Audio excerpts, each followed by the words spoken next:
भारत जोड़ो का मतलब कि भारत में नाइंसाफ़ी हुई है, बहुत सारी बिरादरी, बहुत सारा क्षेत्र है वो देश के विकास से कट गया है, उसी से उसको जोड़ना है। लेकिन जब वो सीमांचल में आए, किशनगंज में आए, तो अफसोस है कि इतने बड़े लीडर हैं और उनको पूरे बिहार की समस्याओं से अवगत होना चाहिए था। जिस क्षेत्र में आए उस क्षेत्र से अवगत होना चाहिए था। देश की समस्याओं को वो जानना चाहते हैं, लेकिन मुझे अफसोस। नमस्कार, आप देख रहे हैं न्यूज़ फॉर नेशन और मैं स्वाति पांडे आपके साथ। कांग्रेस नेता राहुल गांधी भारत जोड़ो न्याय यात्रा पर निकले, जिसके तहत वो देश के अलग अलग राज्यों में भ्रमण कर रहे हैं। बिहार में भी पहुंचे हैं। बिहार के कटिहार से भी उनकी पदयात्रा जो है वो निकली। इतना ही नहीं, पूर्णिया पहुंचे थे, जहां कांग्रेस के तमाम समर्थकों ने, राहुल गांधी के फैंस ने उनका जमकर स्वागत किया।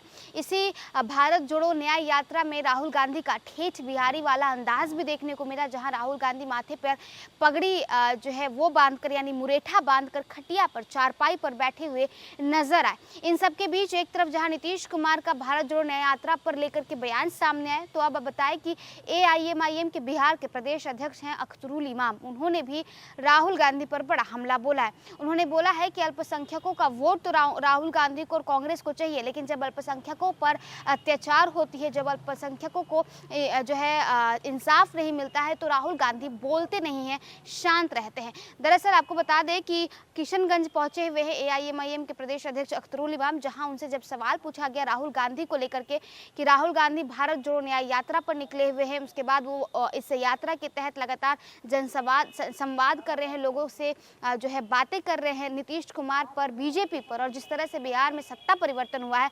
AIMIM के प्रदेश अध्यक्ष यानी ओवैसी पार्टी के जो प्रदेश अध्यक्ष है बिहार AIMIM के, जिनका नाम है अख्तरुल इमाम, वो राहुल गांधी पर हमलावर होते नजर आ रहे हैं। अख्तरुल इमाम का कहना है कि अल्पसंख्यकों का वोट बैंक चमकाना हर पार्टियां जानती है, हर नेता चाहते हैं, लेकिन अल्पसंख्यकों पर जब अत्याचार होती है तो कोई साथ देने नहीं आता है। क्या कुछ अख्तरुल इमाम राहुल गांधी को लेकर के किशनगंज में कह रहे हैं, सुनवाते हैं। भारत जोड़ो का मतलब कि भारत में नाइंसाफ़ी हुई है, बहुत सारी बिरादरी, बहुत सारा क्षेत्र है वो देश के विकास से कट गया है, उसी से उसको जोड़ना है। लेकिन जब वो सीमांचल में आए, किशनगंज में आए, तो अफसोस है कि इतने बड़े लीडर हैं और उनको पूरे बिहार की समस्याओं से अवगत होना चाहिए था। जिस क्षेत्र में आए उस क्षेत्र से अवगत होना चाहिए था। देश की समस्याओं को जानना चाहते हैं, लेकिन मुझे अफसोस है कि सीमांचल के कांग्रेस के लीडरों ने, किशनगंज के कांग्रेस के लीडरों ने भी उसे फिट नहीं किया कि सीमांचल के क्या मसाइल हैं, और बिहार के मुद्दे पर भी कोई बात नहीं कर सके। इस पर हम बड़े अफसोस का इजहार करते हैं। वो सीमांचल आए, बिहार में सबसे ज़्यादा पिछड़ा अगर कोई है तो वो सीमांचल है, सबसे गरीब है, सबसे निरक्षर है, पलायन सबसे ज़्यादा यहाँ पर हो रहा है, फ्लड से ज़्यादा परेशान लोग हैं। उस पर एक भी बात उसने नहीं की। उनकी माता श्रीमती आई थी और उस ज़माने में 2014 में उसने इलेक्शन के खातिर यहाँ पर लोग दिखावन लेआउट किया था AMU कैंपस किशनगंज का, और आज तक वो कैंपस वीरान पड़ा हुआ है। उनकी सरकार रही, ज़मीन दे दी गई अवामी तहरीक के जरिए से 2011 के दिसंबर को, 12, 13, 14 के अप्रैल तक उनकी हुकूमत रही। AMU पर और AMU का काम नहीं आगे बढ़ सका, उस पर एक शब्द वो नहीं बोल सके। बिहार में माइनॉरिटी के लोगों की बहुत सारी जगह पर मॉब लिंचिंग हुई है, उस पर उसकी ज़बान नहीं खुली। बिहार में एक मुस्लिम इंस्टीट्यूट जो 100 साल से ज़्यादा का है, बिहार शरीफ, उसको जलाया गया, उस पर एक शब्द वो नहीं बोल सके। बिहार में माइनॉरिटी की हिस्सेदारी जो नौकरी में सबसे कम हुई है, सबसे 2 करोड़ 31 लाख की आबादी उनकी है, नौकरी में हिस्सेदारी उनकी 3,68,000 होती है, उनको सिर्फ 1,73,000 नौकरी मिली, 1,95,000 नौकरी से वंचित कर दिए गए, उन पर वो एक शब्द नहीं बोल सके।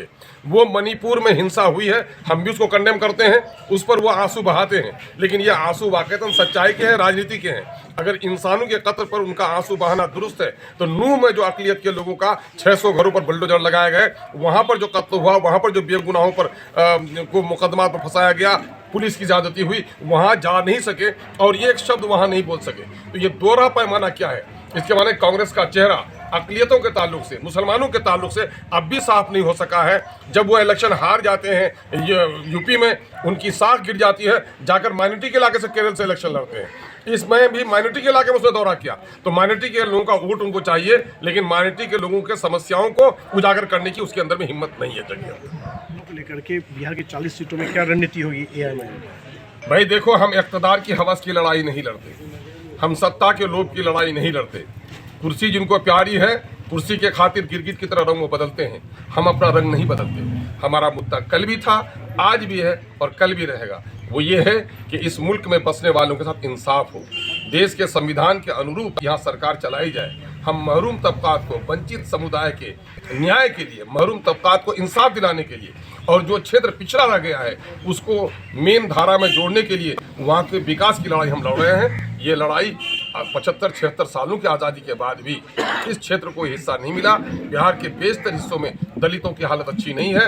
दलितों की, SC ST की जो सबसे बड़ी आबादी है, 20% जिनकी आबादी है, 3,56,00,000 की आबादी है, उनकी नौकरी में हिस्सेदारी 4,11,000 होती है। उनको 2,91,000 नौकरी देकर 1,20,000 नौकरी उनकी छीन ली। आज जरूरत इस बात की है कि जब 20% आबादी उसकी है तो 20% आबादी वाले को ही बिहार का चीफ मिनिस्टर बनना चाहिए। उस 20% आबादी के लोग जब तक चीफ मिनिस्टर नहीं बनेंगे, सत्ता में नहीं आएंगे, दलितों को न्याय नहीं मिलेगा।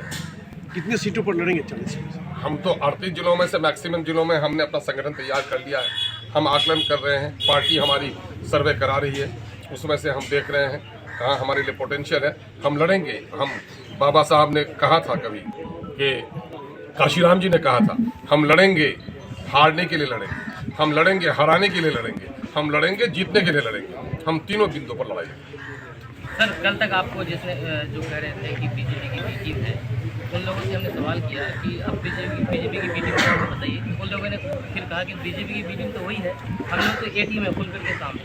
अच्छा, वो बेशरम लोग जिनको गैरत नहीं है, जो कौवे की तरह खुद काले हैं, वो बबूला को काला कहने चले हैं, तो उन लोगों की बात मत करो। उनको हया और गैरत होती है। हमारे गांव में एक आदमी था बड़ा, बूढ़े लोग बताते हैं, उस जमाने में वो रफा हाजत के लिए चौराहे पे बैठ जाता था।